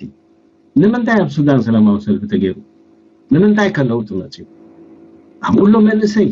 ሓያል ክዛረብ ይኽእል ሰላማዊ ሰልፍ ክገብር ይኽእል ጉዳዩ ክረድ ይኽእል መንግስቲ ክቅየር ይኽእል ኣብ ኤርትራ ግን ብልጉሁ ይስርዓል ይፈልጥዎ ዝኾነ ይኹን መንሰይ ከምዚ ነገር ንኸይገብር እስኪ ኩልና ንዘክር ገና ዘናይ ሰዋ ፕሮጀክት ከይጀመረ ሆሎ ማእቶት ተባሂሉ መንእሰያት ብሓደ ንኸይርከቡ ይሰርሕ ነይሩ ካብ ደይዋን ፈሊጡ ንስልጣኑ ዝወዳደሩ ኣካል ሓድሽ ሕቶ ሒዙ ክመጽእ ምዃኑ ይፈልጥ ነይሩ እዚ ነዚኦም ሕቶታት ዝኸይልዓል ዓጪዎ ስርዓት እዚ ብንጉሁ ንስልጣኑ ክከላኸል ዝተሰ ኣካል ስለዚ ኣብ ደገ እቲ መንእሰይ ኣብ ውሽጢ ክጸንሕ ኣይከኣለን ደገ ኸይዱ በቃ ብእግሩ ተቃዊሙ ኣነ ቃወም ኣለኹ ኣይደልን ኢሉ ብእግሩ ተቃዊሙ ደገ ወፂ ስለዚ ሕጂ እንታይ ኢና ንሕና ክንገብሮ ዘለና ኣብ ደገ ዘሎ መንእሰይ ኮታ ዝኾነ ኤርትራዊ ማለት እዩ ክውደብ ኣለዎ ሓይሉ ተጠርኒፉ ናብ ሃገር ገጹ ምስጠመተ እቲ ሃገር ዘሎ ንሕና ይንሪኦን ኢና ንሱ ይዝርየና ንሱ ምሳና ዝሰርሕ ድሮት ስርዓት ሕጂ ገለገለ ቀዳዳት ይርአ ኣሎ ከምዚ ጣዕመ መቐለ ተኣሲሩ ኣሎ ወዱነሽ ገሪፉም ከይድሎ ስለዚ ንሩሱ እንዳበኸበ ከይኸይድ ስለዘሎ ነቲ ስርዓት ክትገጥሞ ትኽእል እዚ ደገ ዘሎ ሓይሉ ምስጠርነፈ ነቲ ውሽጢ ዘሎ ናይ ፈንቅል ዝበልካዮ ንዕኡ ዋሕሲ ዝኾኑ ምስኡ ክሰርሕ ብግልፂ ይታሽም ዝገብር ስለዚ ሓደ ከብቲ ደራኺና ከመን ምስ መን ክሰርሕ ኣካል ተተረኺቡ ብሓደ ክንጥርነፍ ከለና ግን ምስ ኩልና ክሰርሕ እዩ ካብ ቅንጣብ ኣለውና እንዳበልና ንኸይድ ብሓደ ክድመር ከም ዘለዎ ይገብር ማለት እዩ ስለዚ እቲ ክንሪኦ ዘለና ጉዳይ ናይ ብሓቂ ስራሕ የድልዩ ግዜ ከይወስድ